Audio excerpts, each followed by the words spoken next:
उत्तर प्रदेश विधानसभा चुनाव में इस बार सबसे ज्यादा चर्चा का विषय बाबा का बुलडोजर रहा। भारतीय जनता पार्टी ने इसके जरिए पूरे प्रदेश में माहौल बनाया, तो वहीं विपक्ष ने इसके जरिए बीजेपी को घेरने की कोशिश की। लेकिन बुलडोजर से अपराधियों में बना खौफ अब बढ़ता ही जा रहा है। 2017 में आई योगी सरकार ने प्रदेश के बड़े माफियाओं की अवैध रूप से अर्जित की गई संपत्ति पर बुलडोजर चलाने का काम किया, तो उससे प्रदेश के माफियाओं में बुलडोजर का खौफ दिखा। सीएम योगी के खिलाफ अपने जुबानी तीर छोड़ते हुए कई मौकों पर सुभाषपा अध्यक्ष ओपी राजभर ने बुलडोजर का जिक्र किया। योगी की कभी मठ भेजने वाली और योगी से भीख मंगवाने की धमकी देकर राजभर अब अपना पाला बदलते नजर आ रहे हैं, क्योंकि राजभर जान चुके हैं कि योगी सरकार के शपथ ग्रहण समारोह के बाद से एक बार फिर से प्रदेश के बड़े माफियाओं पर उनका बुलडोजर चलने वाला है। इससे पहले अब वो अपने सुर बदलने लगे हैं। क्या स्वामी अब जाएंगे जेल और राजभर बचा रहे अपनी जान?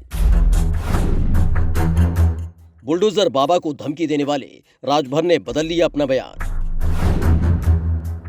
बोला, पता था कि हम चुनाव हार रहे हैं और बाबा जीत रहे चुनाव।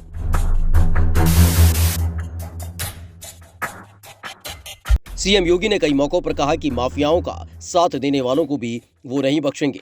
उनका बुलडोजर पूरी तरह से इसके लिए तैयार हो चुका है और यही वजह है कि राजभर को अब इसका डर सताने लगा है, क्योंकि जिस मुख्तार अंसारी की संपत्ति पर सीएम योगी का बुलडोजर चला, उसी मुख्तार के बेटे अब्बास अंसारी को राजभर ने अपनी पार्टी से टिकट दिया और अब्बास ने जीत दर्ज की।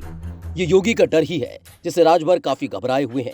राजभर अब पल पल अपने बयान बदल रहे हैं। कभी अपनी हार का ठीकरा बसपा पर फोड़ते हैं, तो कभी कहते हैं कि जहां जहां बुलडोजर चला वहां भाजपा हार गई। राजभर का अब एक नया बयान आया है। इसमें राजभर ने स्वीकार किया कि उन्हें सपा गठबंधन की हार का अंदाजा पहले चरण के चुनाव में ही हो गया था। बुलडोजर बाबा को धमकी देने वाले राजभर ने किया अब सरेंडर,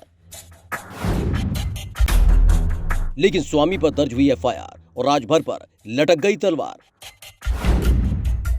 क्या योगी अपने सियासी दुश्मन स्वामी प्रसाद मौर्य और राजभर का करेंगे सर्वनाश? अपने अजीबोगरीब बयानों के लिए सुर्खियों में रहने वाले राजभर ने कहा कि पहले चरण के चुनाव में यूं समझ गए थे कि सपा गठबंधन हार रहा है, लेकिन चुनाव के दौरान ऐसी बात कहना गठबंधन को नुकसान पहुंचा सकता था। उत्तर प्रदेश में दोबारा सत्ता में वापसी होते ही बुलडोजर बाबा एक्शन मोड में आ गए हैं। मऊ पुलिस ने मुख्तार अंसारी के बेटे और नवनिर्वाचित विधायक अब्बास अंसारी पर शिकंजा कसना शुरू कर दिया है। चुनावी जनसभा के दौरान अब्बास ने प्रशासन को हिसाब किताब लेने की धमकी दी थी। पहले हिसाब किताब होगा, उसके बाद उनके जाने के सर्टिफिकेट पर मुहर लगाया जाएगा। अब अब्बास पर चुनाव आचार संहिता के 4 मामलों में पुलिस ने अपनी जांच शुरू कर दी है।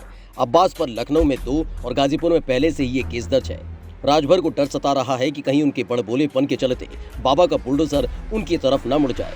यही वजह है कि चुनाव से पहले तक योगी को मठ भेजने वाले राजभर अब अपना बयान बदल रहे हैं, क्योंकि राजभर ने भले ही चुनावी जनसभा में कई बार सीएम योगी पर तंज कसा हो, लेकिन सीएम योगी ने कहीं पर भी सीधे तौर पर राजभर का नाम नहीं लिया।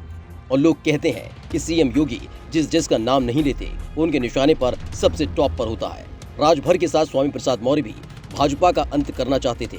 दोनों के बोल एक ही थे, तो अब चुनावी नतीजों के बाद स्वामी के खिलाफ शिकंजा कसने की पूरी तैयारी हो चुकी है। स्वामी की अवैध रूप से अर्जित संपत्ति के खिलाफ जांच के आदेश दे दिए गए हैं, तो वही राजभर के बयानों में भी सीएम योगी के बुलडोजर का डर अब साफ तौर पर देखा जा रहा है। Bureau report, my Bharat.